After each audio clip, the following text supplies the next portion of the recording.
오늘 말씀 보겠습니다. 마가복음 4장 35절에서 41절 말씀.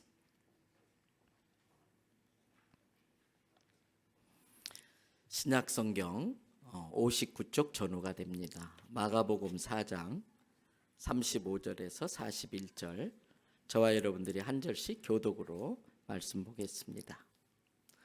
그날 저물 때에 제자들에게 이르시되 우리가 저편으로 건너가자 하시니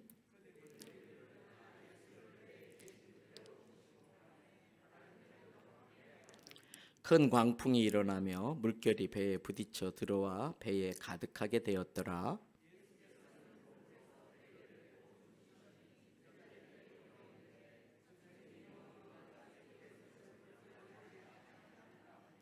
예수께서 깨어 바람을 꾸짖으시며 바다더러 이르시되 잠잠하라 고요하라 하시니 바람이 그치고 아주 잔잔하여지더라.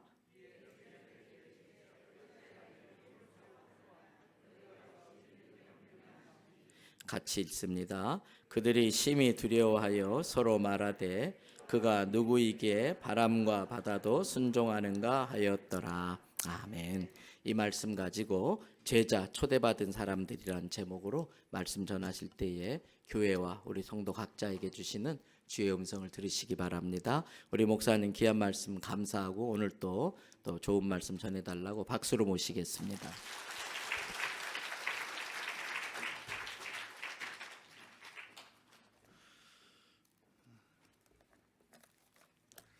기도하겠습니다.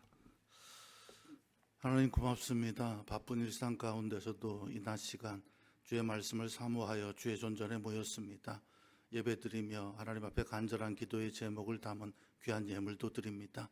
예물 드린 손길마다 주께서 기억하시고 쓰고 남아서 드리는 예물이 아니라 우리는 하나님 앞에 청지기이기에 주 앞에 먼저 드리는 기쁜 마음으로 드렸사오니 하나님의 하늘 문을 여시고 마음껏 축복하여 주사 세상을 향한 축복의 통로로서의 사명을 감당케 하여 주옵소서.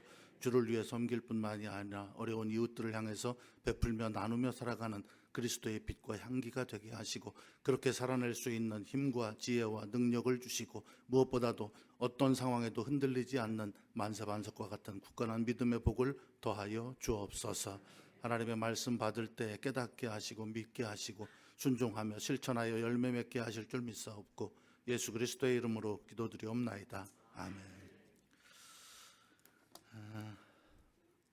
낮 집회가 대개가 없는데 여긴 그래서 제가 놀랐어요. 낮 집회가 있다고. 그래서 아니 부산 한복판에 있는 교회가 낮 집회에 어떻게 사람이 모이나 그런데 많이 나오셨네요. 감사해요. 교인들이 교회에 오는 걸 목사가 감사해야 될 이유가 되는지는 잘 모르겠어요. 여러분들이 하나님 옆에 나와서 예배드리면 여러분이 복을 받는 건데, 근데 현실적으로 이제 전에는 뭐 남편은 벌고 아내는 집에서 살림했지만 이제는 아내분들도 다 나가서 일하고 있기 때문에 사실 교회에서 낮에 모인다는 게 쉽지 않은 여건이죠. 저도 뭐 목회하는 목사인데 그걸 왜 모르겠습니까? 그럼에도 불구하고 특별한 날이라고 믿고 하나님 존전에 나온 여러분들을 사랑하고 축복합니다. 그래서 여러분들에게 특별히 여기 낮에 오신 분들에게만 특별히 귀한 말씀을 전하도록 하겠습니다. 오늘 본문을 보지요. 그날 저녁에 제자들에게 이르시되 우리가 저편으로 건너가자 이렇게 말합니다. 이게 뭘 말하는 거냐면 이제 제자들이 예수님 우리 절리 가요 이렇게 한 게 아니라 예수님이 얘들아 저편으로 건너가자 이렇게 말씀하셨다는 것이지요.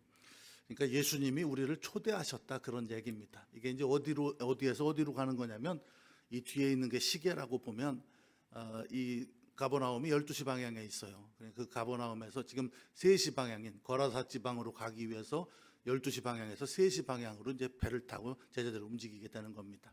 거기에 지금 엥게브 키부츠가 있죠. 지금은 그 거라사 들어가는 입구에 엥게브 키부츠가 있는데 제가 성지순례 5번 가서 다 계시잖아요. 제가 어떤 사건이 있어가지고 제가 수영을 할 줄 알함에도 불구하고 바닷물에 들어가서 수영을 하지 않아요.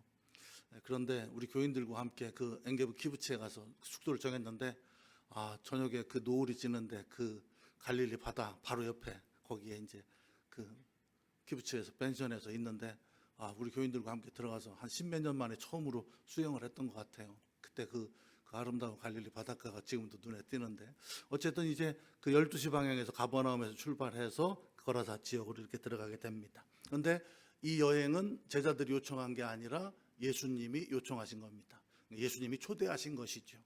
사랑하는 여러분, 여러분들의 삶에서 이루어지는 모든 일들도 예수께서 여러분을 초대하셨음을 믿으시길 바랍니다. 그러면 뭐 결론이 나오잖아요. 예수님 우리를 초대해서 예수님과 함께 가는 삶이 제자의 삶이고, 그러면 예수님과 함께 가는 삶이기 때문에 제자의 삶은 두려워할 필요가 없는 거지요. 근데 여러분들이 아멘을 못하는 이유는 뭐냐면 지금 제자로 살고 있는데 두렵기 때문에 못하는 거죠. 여러분들 신앙은 없어도 양심은 있는 거예요. 그러니까 그렇게 말하는 거죠. 당연해요. 근데 여러분 이 텍스트의 결론은 그거예요. 제자로서의 걸어가는 길은 주님이 우리를 부르시고 주님과 함께 가는 길이기 때문에 두려워하지 말라. 이게 이제 결론입니다.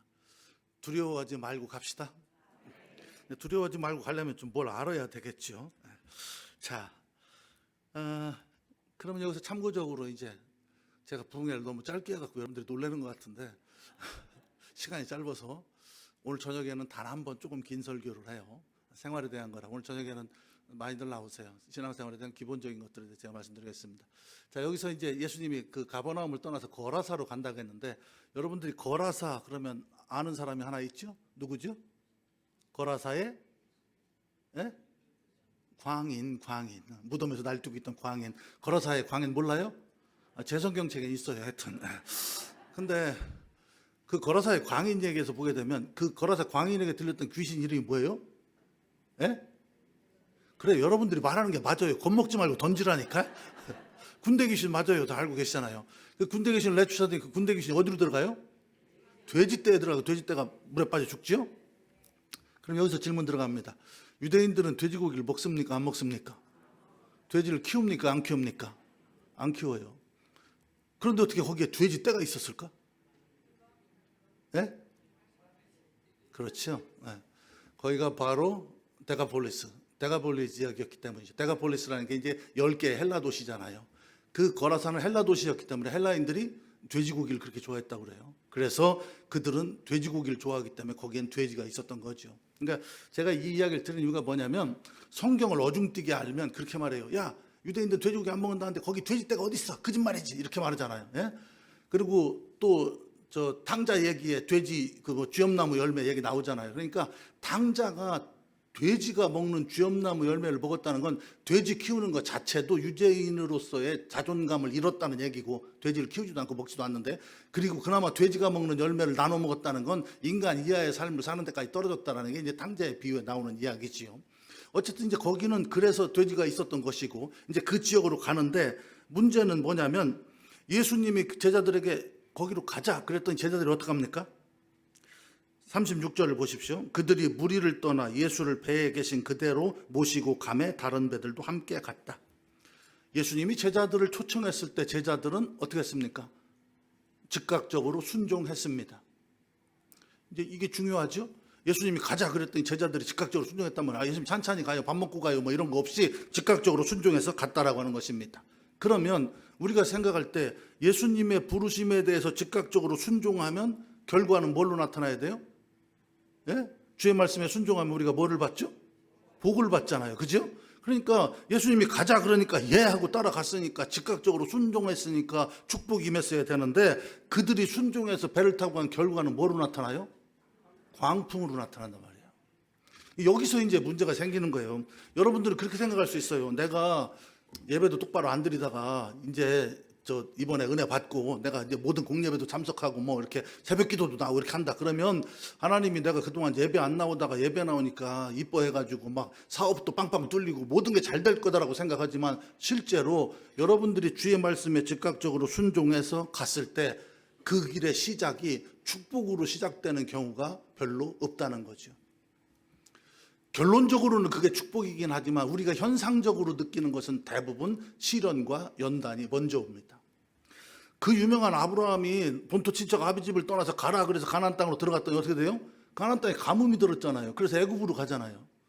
우리가 생각할 때는 단순하게 하나님 말씀에 순종하면 무조건 축복이 올 것이다 이렇게 생각하지만, 실제로는 하나님 말씀에 순종했는데, 예수님 말씀에 순종했는데 37절 38절 보십시오. 큰 광풍이 일어나며 물결이 배에 부딪혀 들어와 배에 가득하게 되었도다. 예수께서는 고물 선미에서 베개를 베고 주무시더니 제자들이 깨우며 이르되 선생님이여 우리가 죽게 된 것을 돌보지 아니하시나이까. 아니 예수님 순종해서 왔는데 우리는 죽게 생겼는데 예수님은 주무시고 계시면 도대체 어떻게 하는 겁니까? 이렇게 말했다고 하는 것이지요. 사랑하는 여러분, 우리의 모든 인생에는 시련이 반드시 있습니다. 그리고 우리가 잘 아는 명제가 있죠. 모든 시련에는 하나님의 뜻이 있습니다. 아니, 거기서 하면 해야 좀 수준이 있는 건데. 그래서 고난은 하나님의 확성기라고 하잖아요. 고난이 크면 클수록 하나님이 더 큰 확성기로 우리를 부르시는 음성이라고 하잖아요. 또 하나님은 고난이라고 하는 포장지에 싸서 축복을 주신다. 그래서 고난이 크면 그 안에 들어있는 축복도 크다. 이런 얘기들 뭐 전혀 처음 들어보시는 건 아닐 텐데. 자, 이게 이제 영원한 딜레마잖아요. 영원한 명제예요. 영원한 담론이죠. 왜 예수 믿는 사람들의 인생에 고난이 있냐? 왜 우리의 인생에 고난이 있냐? 이게 중요한 담론 아닙니까? 근데 우리가 믿는 거는 우리의 인생에는 반드시 고난이 있다는 건 누구도 거부할 수가 없습니다. 그러나 그 고난 속에 하나님의 뜻이 있다는 걸 믿는 게 크리스찬의 해결책이지요. 자, 그러면 인생에 있는 고난이라고 하는 것이요, 시련이라고 하는 것이 모두가 똑같은 게 아닙니다. 우리의 삶에 닥치는 시련과 고난은 똑같은 게 아니에요. 똑같지 않기 때문에 그 시련을 대처하는 방법도 똑같을 수가 없어요. 첫 번째는 이 세상을 살아가면서 예기치 못한 시련이 있습니다. 우리는 하나님을 모시고 하나님 나라에서 살고 하나님 나라를 누리면서 살지만 이 세상에는 아직 죄가 공존하기 때문에, 악한 세상이기 때문에 내가 의도하지 않는 악한 세력들과 부딪힐 수 있고 그런 사고를 만날 수도 있고 어려운 일을 겪을 수도 있습니다. 이것은 우리가 살아가는 이 시대가, 이 세상이 그런 세상이기 때문에, 아직 완전한 하나님 나라가 아니기 때문에 그래요. 어제 하나님 나라 잠깐 얘기했는데, 하나님 나라라고 하는 개념은 뭐라고요? 하나님의 통치가 이루어지는 영역이에요. 예? 그러니까 감옥에 갇혀있는 사도 바울 같은 사람들이 하나님 나라를 누리는 이유가 뭐냐? 환경은 감옥이지만 자기 마음속에는 하나님이 다스리고 있으니까 하나님 나라를 누리니까 그렇게 담대할 수 있는 거예요. 자, 여러분들은 지금 하나님 나라에 살고 있습니까? 예. 근데 여러분들이 이 세상 하면서도 하나님 나라는 죽어야 가는 나라인데 어떻게 지금 우리가 그걸 누리고 있어? 이런 생각을 가지신다면 좀 더 이제 그런 신앙의 기본적인 얘기니까. 하나님 나라를 가르쳐주는 가장 중요한 명제가 있습니다. Already not yet. 이미 그러나 아직. 시작. 예. 예수께서 회개하라 천국이 가까이 왔다라고 하는 말은 정확하게 말하면 천국이 시작되었다 이런 말이거든요. 이미 하나님 나라는 시작되었습니다. 예수 그리스도를 믿고 사는 우리는 하나님의 영역 안에 들어와 있기 때문에 이미 하나님 나라를 살고 있다는 걸 믿으시길 바랍니다. 권사님 천국 갈 자신 있어요? 목사님 어떻게 알아요? 죽어봐야 알지. 이렇게 말하면 안 된단 말이에요. 크리스찬 가운데 그런 분들이 많잖아요. 여러분들이 전도 폭발 훈련 받을 때 지금 죽으면 하나님 나라에 눈 뜰 수 있습니까? 라고 첫 번째 질문이잖아요. 바로 그것이에요. 우리는 하나님 나라를 확신하며 살아갑니다. 그 나라는 이미 시작되었지만 아직 완성되지는 않은 나라예요. 그 나라의 완성은 언제? 예수 그리스도의 재림과 함께 이루어집니다. 할렐루야. 그렇기 때문에 아니 생전 새벽기도 안 나오던 권사님이 새벽기도 나오려고 하다가 신호등 옆에 서 있는데 술 먹은 놈이 운전해가지고 들이받아서 사고가 나가지고 다리를 다칠 수도 있잖아요. 그게 그 권사님 죄예요? 그 권사님이 새벽기도 안 나왔어야 되는데 나왔기 때문에 그런 일을 만난 거예요? 그게 아니잖아요. 우리는 의도의 순수성을 가지고 순진하고 착하게 믿음대로 살려고 하지만 이 세상에는 악한 것들이 있기 때문에 그것 때문에 예기치 못한 사고를 만날 수도 있고 강도를 당할 수도 있고 사기를 당할 수도 있고 음주운전 차와 교통사고도 날 수 있는 것입니다. 이런 사고가 일어날 수밖에 없는 세상이라는 걸 우리는 인정하고 살아야 돼요. 그러나 여러분, 우리의 궁극적인 끝은 하나님 나라임을 믿으시길 바랍니다.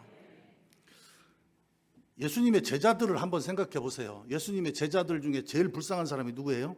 여러분들이 생각하기엔? 예? 가룟 유다를 배신했기 때문에 제자라고 칠 수도 없고, 그러고 보면 예수님도 참 제자 훈련을 못 시킨 거야. 3년 반 동안 12명 시켰는데 1명 도망갔으니까.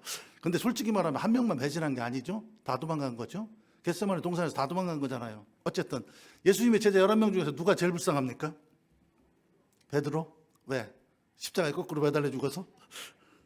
여러분, 저는 예수님의 제자 중에 제일 불쌍한 사람은 요한이라고 생각해요. 다른 제자들은 다 어떡합니까? 순교해서 죽습니다. 근데 요한은요, 끝까지 살아남습니다. 예수님의 어머니인 마리아를 모시고 반보섬으로 유배돼서 마지막 요한계시록을 씁니다. 여러분들이 요한이라고 하면 한번 생각해 보세요. 내가 예수님의 제자로 예수님이 십자가를 지고 죽으시고 부활하시는 걸 봤어요. 죽음 다음에 부활이 있다는 걸 믿어요. 그래서 당당하게 복음을 전하다가 당당하게 죽어요. 돌에 맞아 죽고 뭐 껍질 벗겨 죽고 뭐 십자가에 거꾸로 매달려 죽고 다양한 방법으로 다 순교해서 죽습니다. 그때 화끈하게 주의 일 하다가 얼른 죽어서 천국 가는 게 낫지. 그 상황 속에서 끝까지 살아남아 가지고 있을 때 요한이 예수님이 얼마나 그리웠겠어요. 함께 일했던 제자들이 얼마나 그리웠겠어요. 그런데 그것을 그리워하면서도 끝까지 살아남아서 그 사명을 감당한다고 하는 게, 그게 인간적으로 봤을 때 저는 요한이 가장 힘든 제자였다고 저는 생각해요. 그리고 아시잖아요. 요한이 그 자기 형제 야고보하고 예수님이 저 사마리아 지역에 들어갔는데 마을 사람들이 영접 안 된다고 불 내려갖고 저것들 태울까요? 이렇게 물어보잖아요. 그래서 보아너게라고 하는 벼락의 아들이라고 하는 별명을 얻었던 사람이 요한이란 말이에요. 성격이 좋은 사람이에요? 나쁜 사람이에요? 인간이 좀 덜 된 사람이죠. 그런데 그 사람이 마지막에 뭐가 됩니까? 사랑의 사도가 되잖아요. 성경에서 극적인 변화를 보여주는 인물이 둘이에요. 바울하고 요한. 근데 저는 요한의 사역이 훨씬 더 어려웠을 거라고 저는 생각해요. 개인적으로. 저는 바울을 더 좋아하긴 하지만. 어쨌든 간에 인생을 살아가면서 우리의 삶에서 그런 예기치 못한 시련들이 있을 때 중요한 것은 내 인생이 열정적으로 전하다가 십자가를 지면서 끝날 수도 있어요. 그런데 우리가 일반적으로 인생을 평가할 때 사람이 나이 들어서 살다가 약간 아프다가 이렇게 세상을 떠나야 그래도 참 제대로 살았다고 생각하지, 젊은 나이에 십자가 지고 죽는다 그랬을 때 개인적으로 봤을 때는 그게 젊은 청춘에 요절하는 거 아닙니까? 그게 누가 봤을 때 그 인생이 좋은 인생이라고 평가할 수 있습니까? 그러나 우리는 그 인생이 정말 훌륭한 제자의 인생이었다고 믿습니다. 왜? 그 사람이 하나님 나라에 가는 과정 속에서 그 인생이 십자가에서 끝나든 아니면 십자가를 넘어서 교회를 리더하는 지도자로 끝나든 아니면 그것을 더 넘어서 죄수로 끝나든 무엇으로 끝나든지 간에 우리의 인생은 하나님이 정하신 대로 진행되는 것이고, 이 세상에서의 끝의 모습이 우리의 끝 모습이 아니라 하나님 나라에서 주님과 함께 사는 게 우리의 끝 모습임을 믿으시길 바랍니다. 그러므로 그 과정에서 시련이 있고 역경이 있고 사고가 있다 할지라도 그것은 예기치 못한 사고로 인해서 그런 일들이 닥친다고 했을 때 그것 때문에 원망하거나 저 사람이 죄를 많이 져갖고 저런 일이 벌어졌나 이렇게 생각해서는 안 된다고 하는 것이죠. 그러면 이런 예기치 못한 사고에 대해서 이겨나가는 방법은 믿음과 기도입니다. 사랑하는 여러분, 믿음으로 당당하게 내 인생이 어디서 끝나든, 어제 바라봄의 법칙 얘기했잖아요. 어디서 끝나든지 간에 어떤 일을 만나든지 간에 내 인생은 실패한 인생이 아니다. 왜? 주님과 함께 살고 있는 인생이기 때문에 내 인생이 어디서 끝나는 건 하나님이 정하시는 것이고, 그런 어떤 일을 만난다 할지라도 나는 믿음으로 기도하면서 당당하게 그 시련들을 이겨나가시길 바랍니다. 우리 삶에 닥치는 두 번째 시련은 우리가 보편적으로 말하는 것이죠. 나의 범죄로 말미암은 시련입니다. 이건 하나님의 책망이죠. 아이들이 잘못했을 때 부모가 회초리를 들어서 때리는 것과 똑같은 것입니다. 나의 범죄로 인해서 요나의 불순종이 대표적인 거 아닙니까? 그래서 막 물고기 뱃속에도 들어가고 여러 사람 고생하고 그렇게 되지 않습니까? 우리가 크리스찬으로서 어떤 일이 벌어졌을 때 남은 그렇게 말하면 안 돼요. 야, 너 예수 똑바로 못 믿어서 그런 일이 생긴 거야, 이렇게 말하면 안 됩니다. 또 뭐 성령 받았다고 뭐 기도한답시고 해갖고 뭐, 야, 니네 어제 놀이터에서 놀다가 떨어져갖고 팔 부러졌다며? 내가 그럴 줄 알았어. 너 지난 주간에 교회 안 갔지? 내가 그럴 줄 알았어. 다음 주에 또 안 가면 걔 또 떨어져. 다리 부러져 이번에는. 이런 말 하는 건 그건 저주지. 그건 예언이 아니에요. 그런 말 함부로 하면 안 돼요. 그러나 남을 향해서는 그렇게 말하면 안 되지만 나 자신은 내 가정에 어떤 일이 있거나 내 일신상에 어떤 일이 있을 때 먼저 자신을 돌아봐야 합니다. 내 죄 때문에 그런 일이 벌어진 것이 아닌가를 찾아봐야 맞습니다. 제가 얘기했죠. 모든 시련이 다 나의 죄 때문에 오는 건 아니에요. 첫 번째처럼 내가 의도하지 않은 이런 세상, 아직 완전한 하나님 나라가 아닌 데서 살기 때문에 벌어지는 시련도 분명히 있지만, 우리가 닥치는, 내 삶에 닥치는 고난 중에 내가 잘못해서 닥치는 시련과 고난도 분명히 있어요. 그래서 우리의 삶에 어려운 일이 생겼을 때 우리는 먼저 하나님 앞에 무릎을 꿇어야 되는 거죠. 내 죄로 말미암아 시련이 닥쳤다. 해결 방법은 뭡니까? 예? 그렇죠. 회개하면 해결됩니다. 사랑하는 여러분, 자신을 살피고 나의 부족함, 나의 죄악 때문에 벌어진 시련이라면 회개해서 그 시련을 이겨나가시길 바랍니다. 세 번째는 연단의 과정으로서의 시련이 있습니다. 오늘 이 텍스트의 이야기가 바로 그것이죠. 제자들의 믿음을 성장시키고 그들의 신앙을 보다 더 성숙하게 만들기 위해서 하나님이 우리를 두드리시는 이런 연단의 과정으로서의 시련이 있다라는 것이죠. 그래서 여러분들이 예를 들면 제자 훈련을 받거나 성경 공부를 하고 이러면서 좀 더 신앙적으로 살려고 하면 어려운 일이 닥칠 수 있는데, 그것은 하나님이 여러분들을 더 큰 믿음의 그릇으로 만들어가는 연단의 과정이라는 걸 깨달으시기 바랍니다. 그 연단의 과정에서의 시련을 이겨나가는 방법은 뭡니까? 인내와 소망이지요. 하나님께서 나를 더 큰 그릇으로 만든다는 소망을 가지고 인내하면서 견디는 겁니다. 예수 믿어봤자 소용없네. 옛날에 내가 날라리로 대충 신앙생활 할 때는 아무 일도 없었는데 내가 제대로 신앙생활 하려고 하니까 왜 이런 일들이 있어? 이거 뭐 하는 거야? 이거 예수 믿기 헛거네. 이렇게 생각하시면 안 됩니다. 그것은 하나님이 여러분을 진정한 제자로 만들기 위해서 그런 연단의 과정으로서의 시련이 있다는 걸 믿으시길 바랍니다. 어제 그 이스라엘 지도도 원래 그게 다 설명해야 되는데 그게 대부분이 이제 글자도 안 보이고 그래서 제가 영상으로 짧게 찍었습니다만, 여러분들이 이제 시편 23편에 보면 푸른 초장 맑은 물가로 인도한다고 하잖아요. 우리가 이제 이스라엘 가보면 놀라게 되는 게 뭐냐면 그 요단강은 사실 또랑이에요. 근데 그걸 강이라고 부르잖아요. 갈릴리는 호수인데 그들은 바다라고 불러요. 왜 그럴까요? 물이 귀해서 그러는 거예요. 예? 그러니까 브엘사바에서 단까지 얘기했잖아요. 그 브엘사바 밑에는 광야라고, 이스라엘은 사막이 아니고 광야예요. 사막은 아예 비가 안 오는 거고 광야는 1년에 100mm 정도 오는 거예요. 그래서 사람이 살지 못해요. 그래서 그들은 물이 없기 때문에요, 이렇게 지나가다가 물이 조금 모여 있거나 풀들이 조금 있거나 그러면 거기를 푸른 초장이라고 생각하는 거예요. 그러니까 우리가 생각할 때는 막 푸른 초장, 맑은 물가 그러면 무슨 뭐 대관령 목장 같은데 그런 데가 푸른 초장이라고 생각할지 모르지만, 이스라엘 사람들이 생각하는 푸른 초장은요, 풀떼기가 조금만 있어도 거기를 푸른 초장이라고 생각해요. 물이 조금만 있어도 거기가 맑은 물가라고 생각해요. 그러니까 그들이 생각하는 그 하나님의 은혜에 대한 소중함이 우리가 생각하는 거하고는 달라요. 그래서 이스라엘을 가보셔야 돼요. 그들의 삶 속에서 그 작은 것들도 그들은 하나님의 은혜라는 걸 알고 감사하면서 살아요. 우리가 생각하는 막 뻥뻥 뚫리는 아우토반 같은 그런 것만 축복으로 생각하는 게 아니라 그들은 아주 작은 것에도 감사하면서 살아간단 말이에요. 여러분들의 신앙의 연단의 과정은 저는 여러분들을 감사하는 사람으로 만드는 과정이라고 생각해요. 사랑하는 여러분, 신앙의 꽃은 감사에 있습니다. 여러분들을 하나님이 더 큰 그릇으로 만들어가는 연단의 과정일 때, 그때 인내하면서 더 큰 믿음의 그릇들이 되시길 주의 이름으로 축복합니다. 시련의 마지막 네 번째는 대속적 시련입니다. 이게 이제 제자들이 복음 전하면서 겪는 시련과 예수님의 십자가가 대표적이죠. 가만히 있으면 내가 안 져도 되는데 다른 사람을 위해서 대신 지는 것입니다. 이게 대속적 시련이에요. 우리가 십자가의 길을 걸어간다라고 했을 때 나한테 주어지는 짐 정도만 지는 거, 그거는 보편적인 제자고요. 내가 지지 않아도 될 짐을 예수 그리스도를 위해서, 우리 교회 공동체를 위해서 그 시련의 짐을 지고 나가는 사람, 거룩한 부담감을 지고 나가는 사람, 그들은 대속적 시련을 감당하는 사람이에요. 그거는 우리 크리스찬의 시련에 있어서 가장 높은 단계의 시련이라고 말할 수가 있어요. 간절히 원하기는 오늘 이 낮 집회에 참석한 여러분들이 다른 사람들이 감당하지 못하는 시련을 내가 주를 위해 지겠습니다라고 하고 대속적 시련을 감당하는 주의 제자들이 되시길 주의 이름으로 축복합니다. 이 대속적 시련을 지는 과정에서 해결하는 방법은 하나예요. 뭡니까?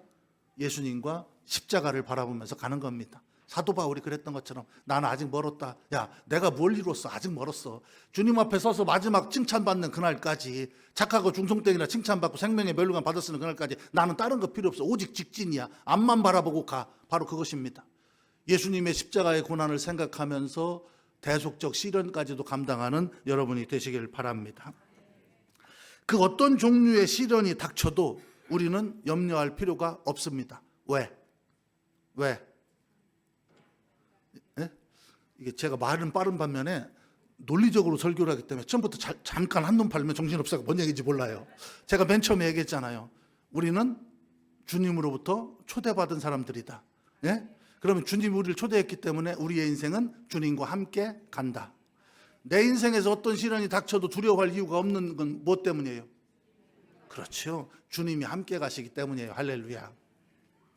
여러분들이 이 텍스트를 읽으면 그러잖아요. 아이, 제자들 믿음 더럽게 없네. 아, 예수님하고 같이 가면서 그까지 풍랑 분다고 그거 무서워해? 이렇게 말하잖아요. 그런데 실제로 여러분들의 삶에서는 풍랑은 고사하고 바람만 불어도 무서워할 때가 얼마나 많아요.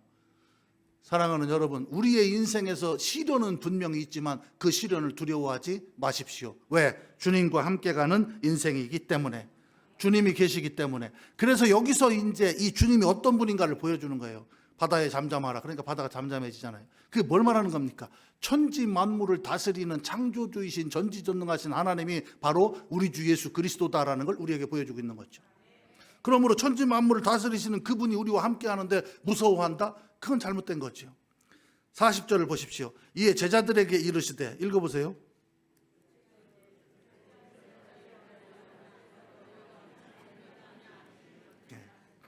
해결자이신 예수님께서 야 니들은 아직도 그렇게 믿음이 없냐? 이렇게 말한단 말이에요.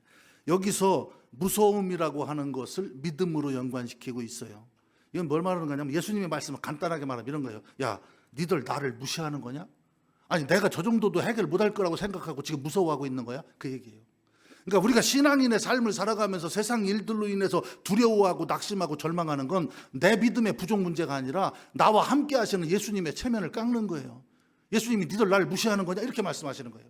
이게 공동번역에는 현대 성경에 보면 아직도 믿음이 없느냐? 아직도 나를 못 믿느냐? 이렇게 말한단 말이에요. 그러니까 예수님이 제자들을 데리고 다니면서 훈련을 시키는데 그들이 아직도 그 지경이란 말이에요. 그리고 그들이 믿음을 보여주는 게 뭐냐면 삶의 현장에서 문제가 닥쳤을 때 두려워 떠는 걸 보고 예수님이 지적을 하신 거예요.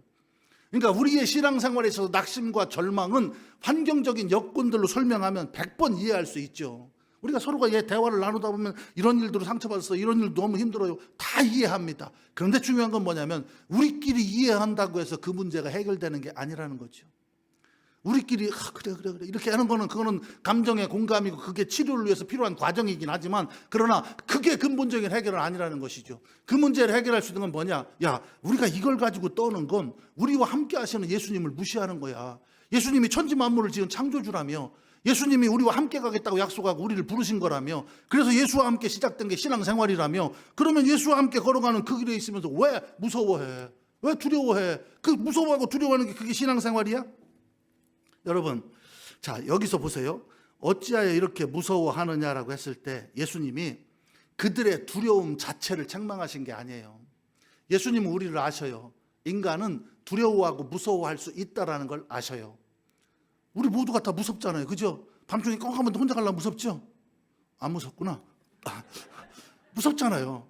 아니 삶에서 어려운 일이 닥칠 때 무서울 수 있어요. 무서움을 느끼는 거 감정 자체는 하나님이 주신 거기 때문에 문제가 안 돼요. 중요한 건 뭐냐? 주님이 함께 계심에도 불구하고 무서워한다면 그건 잘못된 거다, 이런 얘기예요. 세상에는 두 종류의 미련한 인간이 있어요. 첫 번째, 바다를 항해하면서 파도가 없기를 바라는 인간들. 여러분, 모든 인생에는 파도가 쳐요. 그래서 우리가 고해, 뭐 이렇게 말하잖아요. 모든 인생은 바다를 항해하는 것 같다. 바다에는 파도가 있어요. 파도가 있어야 바다예요. 우리 인생에는 시련이 있어요. 시련이 있어야 인생이에요.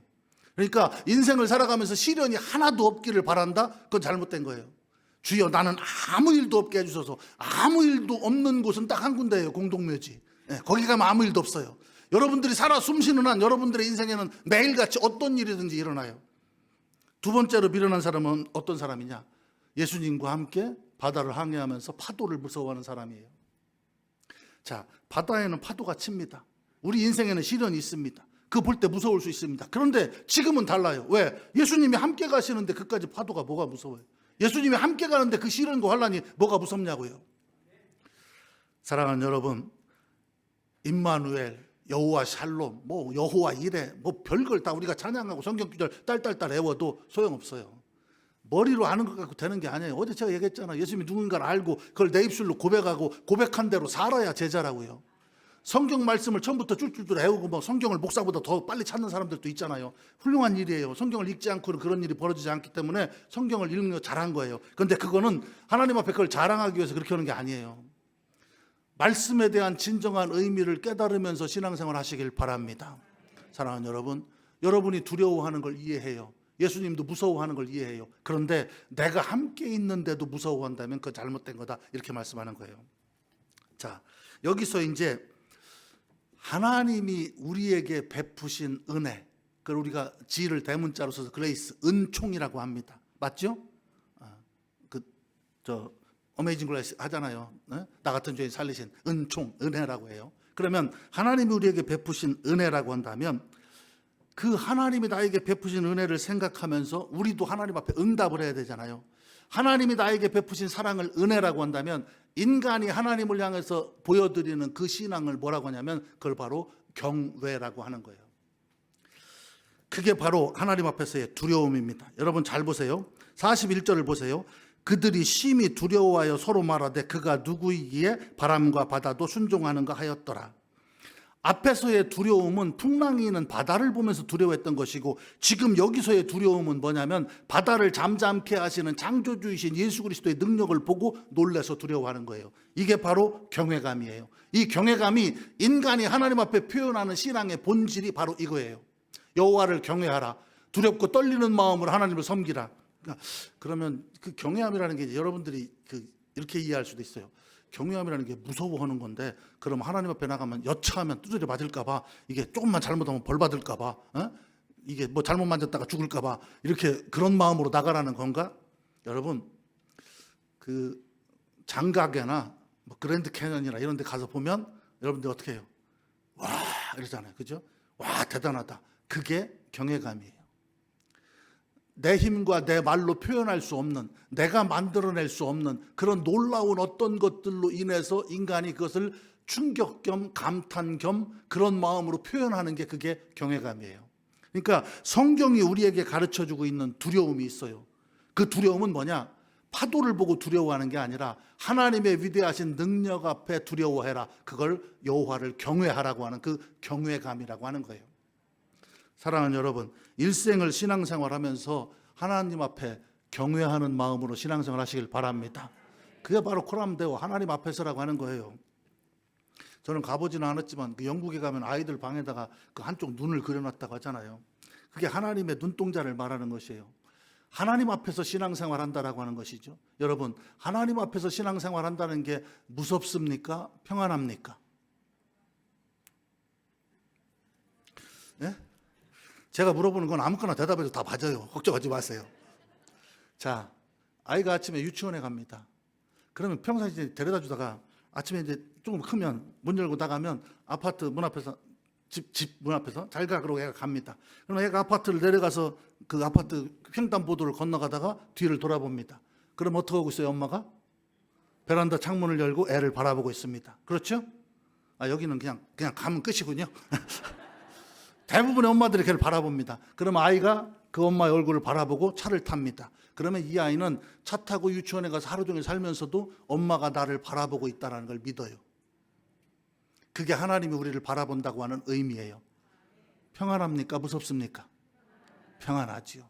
그런데 학원 가서 공부해야 되는데 애들하고 땡땡이 치고 코인 노래방에 가서 노래를 했어. 근데 학원 선생님이 전화를 해서 들켰어. 그때 집에 들어가서 엄마의 얼굴을 봐야 돼. 그때 엄마의 얼굴은 무서워요? 평안해요? 무서워요. 하나님의 얼굴이 두려운 이유는 뭐냐면 죄지면 무서운 거예요. 죄짓지 않으면 하나님의 얼굴은 언제나 나를 돌보고 나를 따라가는 얼굴이에요. 그래서 여러분들이 신앙생활 할 때 경외함으로 해야 되는 거예요. 뭐 얘기할 기회가 있을지 모르겠지만 하여튼 저는 우리 교인들한테 따라하라고 하는 말 중에 이런 말이 있어요. 하나님은 창조주, 나는 피조물. 시작. 일생 동안 그 말을 잊지 마세요. 하나님은 창조주고 나는 피조물이에요. 질적으로 다른 존재예요.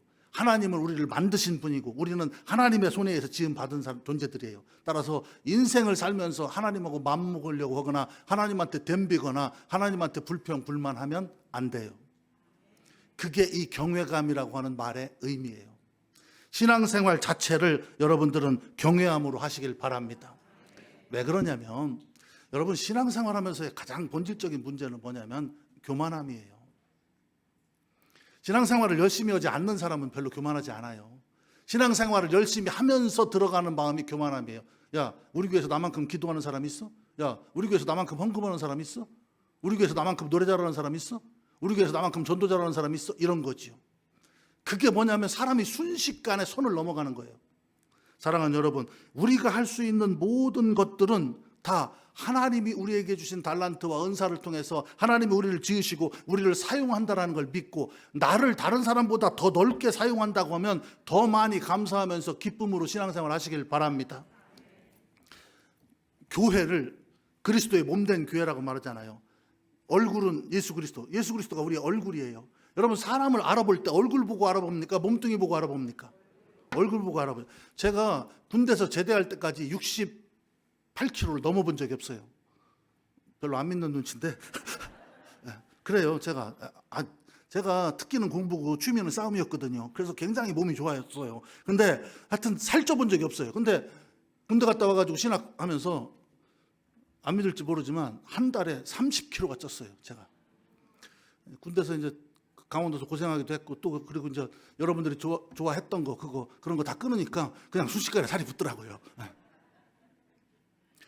그래서 제 친구들을 만나면 제가 몸뚱이가 틀려졌잖아요. 그래도 제 친구들이 이렇게 다 저를 알아봐요. 뭘 보고 알아볼까요? 얼굴 보고 알아볼 거예요. 뒷모습 보고는 절대로 못 알아봐요. 몸뚱이가 이렇게 부었는데 어떻게 알아보겠어요? 얼굴 보고 알아봐요. 여러분, 교회의 얼굴이 그리스도라고 하는 얘기는 그 말이에요. 이 땅에 있는 모든 교회는 그리스도의 교회입니다. 큰 교회, 작은 교회, 성결교회, 감리교회 뭐 이거 의미 없습니다. 흑인교회, 백인교회, 부자교회, 가난한 교회 아닙니다. 모든 교회의 얼굴은 그리스도이고 그리스도가 우리의 몸입니다. 우리가 그리스도의 몸입니다. 따라서 모든 교회는 예수 그리스도의 교회입니다. 예수 그리스도가 우리의 얼굴인 것이죠. 그러니까 내가 신앙생활하면서 내 삶에서 우리의 얼굴이신 예수 그리스도가 나타나야 내가 그리스도의 몸된 교회의 제자지, 내가 움직이면서 내 얼굴이 나타나면 나는 예수 그리스도의 제자가 아닙니다. 그러니까 여러분들이 평생을 신앙생활하면서 그 부분을 잊어버리면 안 돼요. 여러분들이 주를 위해서 봉사하고 헌신하고 더 많이 헌신할 때 목사로서, 임성훈 목사님 똑같아요. 담임 목사로서 진심으로 그 사람에게 감사합니다. 고맙게 생각합니다. 왜? 똑같은 24시간을 쪼개서 사는데 이게 현대인의 삶이라고 하는 게 뻔한데, 누구는 교회 와서 죽도록 일하고 고생하고 이 일을 해도 그 사람, 저 일을 해도 그 사람. 교회가 그렇잖아요. 군대하고 똑같잖아요. 예? 제대하는 그날까지 일 잘하는 애는 일하다가 제대하는 거하고 똑같아요. 그런 사람들에 대해서 감사합니다. 그러나 저 같은 경우엔 그것을 감사하다고 하는 말을 별로 표현하지는 않습니다. 왜냐하면 그분이 하는 게 감사하지 않아서가 아니에요. 저는 그분에 대해 진심으로 감사해요. 그러나 그것은 그 사람이 하나님 앞에, 우리 교인들 같은 경우엔 제가 그것을 감사하다고 말할 때, 목사님이 그건 하나님 앞에 충성하는 게 당연한 거라고 훈련시키셨잖아요. 그거 감사하다고 말씀하지 마세요. 이렇게 얘기를 해요. 예, 맞습니다. 그리고 혹시라도 그런 것들이 교만함이 될 수도 있고, 또 하나는 일 열심히 하는 사람을 담임 목사가 칭찬하면 다른 사람들이 그 사람을 질투할 수 있어요. 이 교회라고 하는 데가 참 묘한 데거든요. 그래서 그런 것들을 방지하기 위해서 저는 그분들에게 개인적으로 칭찬하지는 않습니다. 그리고 저를 딱 보시면 알겠지만 저는 거짓말을 못해요. 직선적이에요. 예를 들면 교인들 집에 신방 가면 저는 닭고기를 못 먹거든요. 처음에 삼계탕을 끊어놨더라고요. 그러면 보통 목사님들 같으면 그냥 먹는 척이라도 할 텐데 저는 얘기합니다. 저는 삼계탕 안 먹어요. 이렇게 얘기합니다. 저는 계란말이를 좋아해요. 계란말이를 해주세요. 이렇게 말합니다. 그리고 저는 솔직히 말해서 교인들이 이렇게 밥 먹으면서 맛있네요 그러잖아요. 저는 맛없는 거는 맛없다고 하지 맛있다고 못합니다. 있는 그대로 직선적으로 얘기를 합니다. 그러다 보니까 인간관계의 폭이 넓지는 않아요. 교인들 이렇게 우리 목사님처럼 막 모든 사람들에게 친절하고 이렇게 잘해주고 이래야 되는데, 저는 목사로서는 그런 부분이 부족해서 제가 이제 나이 먹어가면서 그런 부분을 고치려고 노력하는데, 가르치거나 뭐 찬양을 인도하거나 이렇게 할 때는 뭐 굉장히 말도 잘하고 재밌게 하죠. 그런데 개인적으로 그 외에 만났을 때는 저는 별로 말이 없어요. 그리고 제가 낯가림이 무지 심해요. 여러분들 안 믿어지죠? 저희 교인들은 다 알아요. 그래서 교육자 주일이나 이럴 때 교인들이 꽃 준다고 목사님 나오라고 하면 나는 내 교회인데도 내가 나가서 꽃 받으려면 막 나지 부끄러워. 저 첫날 제가 조기 앉아 있는데 요 앞에 본사님들이 나와서 찬양하셨나요? 첫날 저녁에 찬양대. 예, 그 찬양대 앞에 앉은 분을 제가 못 쳐다봤어요. 이렇게. 근데 그거는 제가 옛날에는 굉장히 잘 나갔거든요. 모든 사람 앞에 나서고 막 이렇게 하고 이런 거 굉장히 그런 사람이었는데, 제가 신학을 시작하고부터 하나님이 그걸 뺏어갔어요. 그래서 그때부터는 이상하게 사람들 앞에 서갖고 그런 게 싫어요. 그러니까 그거는 뭐 하나님이 저를 기질상 다루느라고 그렇게 하셨겠지만, 어쨌든 간에 인생을 살아가면서 교만한 사람들, 그 교만한 사람들은 신앙생활에서 굉장히 위험해요. 그 교만한 길을 빼가야 돼요. 하나님이 저한테는 그래서 사람 앞에서 낯가림을 하는 걸로 저는 주셨다고 생각해요. 저는 그게 조금은 불편하지만 그래 제가 받아들이면서 삽니다. 사랑하는 여러분, 여러분들이 평생을 신앙생활하면서 여호와를 경외함으로 신앙생활 하시길 바랍니다. 절대로 하나님하고 맞먹으려고 하지 말고 언제나 하나님의 거룩한 얼굴 앞에서, 그 얼굴 앞에서 하나님이 나를 바라보고 계시다는 게 어린아이가 엄마 얼굴을 바라보는 것처럼 그게 기쁘고 평안하다는 걸 알고, 기쁘고 평안하기 때문에 함부로 대하는 게 아니라 기쁘고 평안하기 때문에 경외하면서 여호와를 대하는 여러분이 되시길 바랍니다. 이제 초대받은 사람들 얘기하니까 제가 간증 하나 할게요. 제가 이제 그 2002년 1월 마지막 주에 저희 신흥교회에 부임했습니다. 그 올해가 이제 22년 차인데요. 그 2002년에 부임했으니까 이제 2001년 10월 21일 10월 21일 주일에 그 신흥교회에 선보는 설교를 하러 가기로 했어요. 근데 그것도 좀 그렇죠. 사실 담임 목사는 기도하면서 어떤 분을 정해서 모셔야 되는 거지, 그게 설교 한번 들어보고 목사를 청빙한다는 것 자체가 좀 문제가 있긴 있어요. 왜냐하면 남의 교회 가서 한 번도 설교를 못하면 그게 목사예요, 솔직히? 그렇잖아요. 근데 설교 한 번은 그렇습니다만 어쨌든 개교회가 대부분 그렇게 하잖아요. 그 제가 이제 그 주일날 신흥교회를 설교하러 가기로 했는데, 문제는 뭐였냐면 그 주 목요일에 교구가 전체가 10월 달이니까 설악산 단풍 관광을 가기로 한 거예요. 근데 제가 천호동교회 여성산 목사님 계실 때 모시고 있었는데, 천호동교회 부목사였는데 제 교구가 48개 구역, 제가 1교구를 맡고 있었는데 48개 구역이에요. 한 800명 정도 돼요. 그러니까 제가 지금 목회하고 있는 교회 사이즈 정도 되는 게 그때 부목사 때 맡았던 거예요. 근데 구역장하고 구역 인도자들을 데리고 가는데, 여러분 구역장이나 구역 인도자들은 다 남자예요, 여자예요? 다 여자예요. 남자는 부목사 한 명밖에 없어요. 그래서 이제 차별로 쭉 탄단 말이에요. 그래서 저희 교구도 이제 타잖아요. 근데 제가 부목사인데 그 주일날 설교하러 간다고 목사님한테 그 우리 교구 가는데 못 간다, 이건 말이 안 되잖아요. 그리고 우리 교구 식구들한테도 그건 면목이 안 서고. 그래서 이제 가기로 했어요. 근데 제 와이프가 사람이 조금 딸려요. 그래가지고 차를 타면 꼭 맨 앞자리에 타야 돼요. 그렇지 않으면 멀미를 해서 못 가요. 그래서 이제 그날 그 버스를 대고 제 와이프가 와가지고, 제 와이프가 맨 앞자리 타니까 당연히 그 기사 뒤에 앞자리 타니까 교인들이 그 옆자리는 이제 부목사 자리로 비워놨겠지요. 그리고 제가 거기 앉고 이제 교인들이 다 45석이 꽉 찼어요. 근데 제 와이프가 그래요.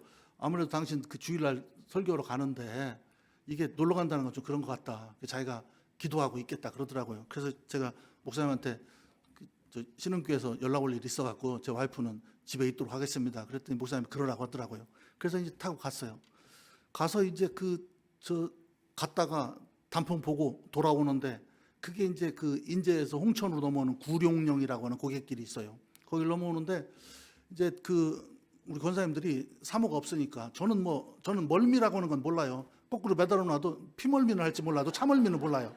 그래서 뒤에 앉았던 권사님들이 저한테 자리를 바꿔달라고 하더라고요. 앞자리에 오시겠다고. 그래서 제가 한 7번째나 8번째 자리로 바꿨던 것 같아요. 제가 이제 거기 가서 앉아있는데 앞자리에 권사님이 앉고 이렇게 가는데, 이 기사가 헤드셋을 뜨고 계속 통화를 하는 거예요. 그 구룡령 커브길을 오는데, 그래서 야, 저거 심상치 않은데 하는 순간 이게 딱 때리고 떨어졌어요, 벼랑으로.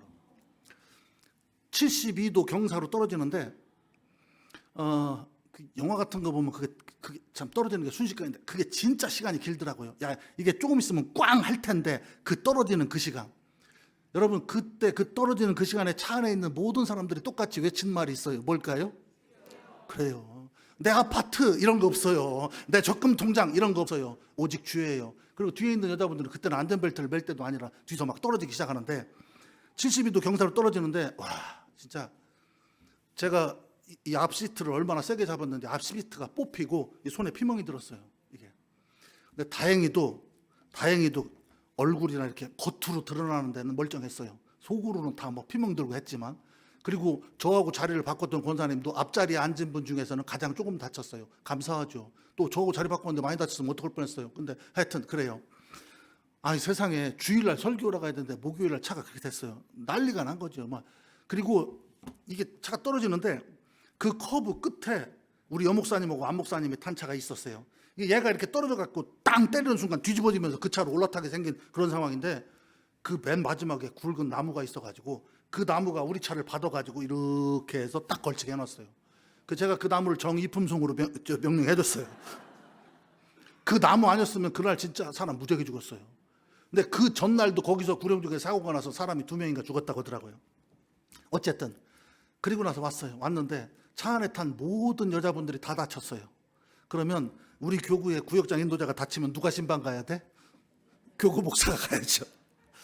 저도 다리에 팔에 아파 죽겠는데 하여튼 그 신방을 다 했어요. 그리고 나서 주일날 설교하러 갔어요. 하나님 은혜에 감사하면서 제가 갔어요. 왜? 그때 떨어지면서 제가 든 생각은 딱 하나예요. 하나님, 제가 담임 목사로서 사역할 수 있는 교회에 가서 하나님 말씀을 전할 수 있도록 한 번의 기회는 주세요. 하나님이 저를 불러가지고 세상에서 잘 나간다고 하면서 살던 놈을 신학을 시켜갖고 이 지경을 만들었으면 제가 한 번은, 그래도 한 번은 담임 목사가 될 수도, 한 번은 설교해야 되는 거 아닙니까? 저한테 한 번의 기회는 주세요. 그러면서 제가 떨어졌는데 어쨌든 만약에 제가 그때 이 머리가 깨져갖고 여기를 뭐 감거나 팔이 부러져서 깁스를 했다면, 여러분 교회 담임 목사 선보러 오는 사람이 깁스하고 이렇게 하고 와서 설교한다 한번 생각해 보세요. 설교할 수도 없었겠지요. 다행히도 제가 그날 가서 설교를 했어요. 그리고 나서 제가 그 교회 담임 목사로 갔습니다. 이제 이런 간증을 하면 위험한 게 뭐냐면, 혹시 여러분 중에서 가족들이 사고를 나서 가족들을 잃은 분이 있어요.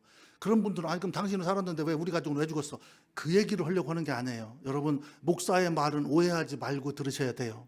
제가 제일 싫어하는 말인데 여러분 오해하지 말고 들으세요. 아니 설교 시간에 목사가 신자들한테 설교하면서 오해하지 말고 들으세요, 그렇게 말할 일이 뭐가 있습니까?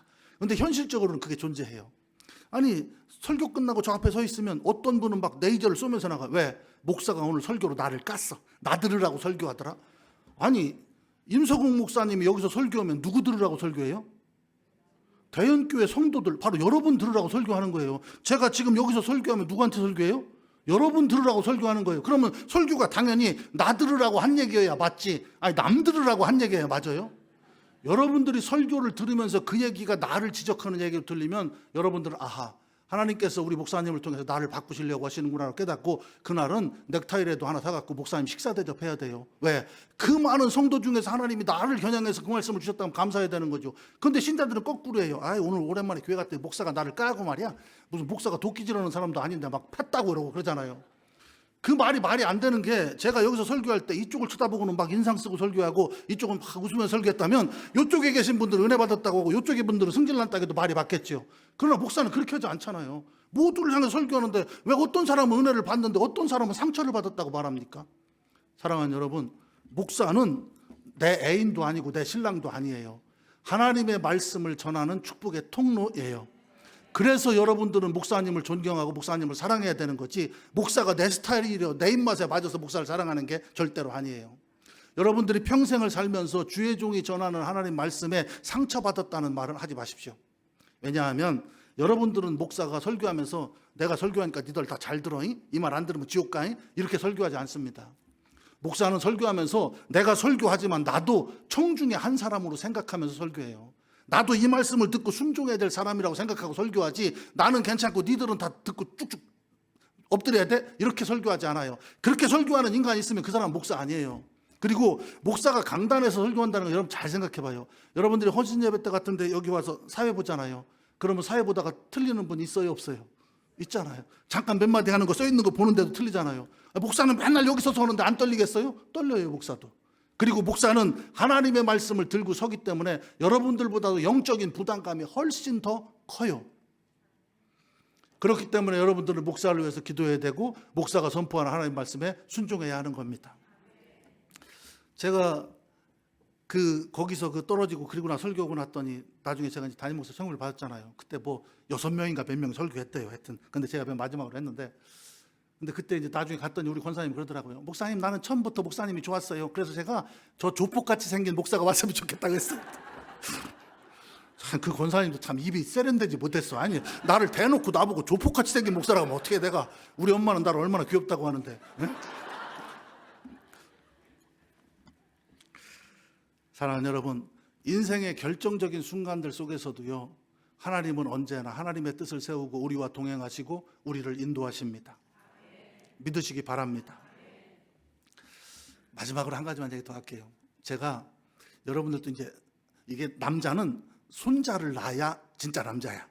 손자가 없으면 어른이 아니야. 이제 이게 보니까 형들이 막 핸드폰 사진도 전부 다 손자로 바꾸고 막 손자 자랑을 해. 내가 아이고 참 인간이 들 떨어져가지고 어떻게 저러나 그랬어요. 권사님들이 또 손주 이쁘다고 애 보느라고 교회 못 온다 그러면 에이, 그게 말이 돼? 이랬었어요. 근데 제가 손주를 낳고 나서 회개했어요. 우리 권사님들이 허리 다치는 건 다 손자 때문이야. 그리고 애 하나 데리고 교회 오는 게 보통 일이 아니라는 걸 깨달았어요. 제 와이프는 애들을 무지하게 좋아하는데요, 저는 애들을 무지하게 싫어해요. 싫어한다기보다는 좋아하지 않아요. 저는 제가 말해서 말귀를 알아듣는 정도의 나이 애들을 좋아하지 그 아래 애들은 좋아하지 않아요. 그런데 손자가 태어났어요. 걔 이름이 하은이에요. 하나님의 은혜라 하은이거든요. 나는 걔가 태어나고 나서 사람이 꽃보다 아름답다라는 걸 믿어요.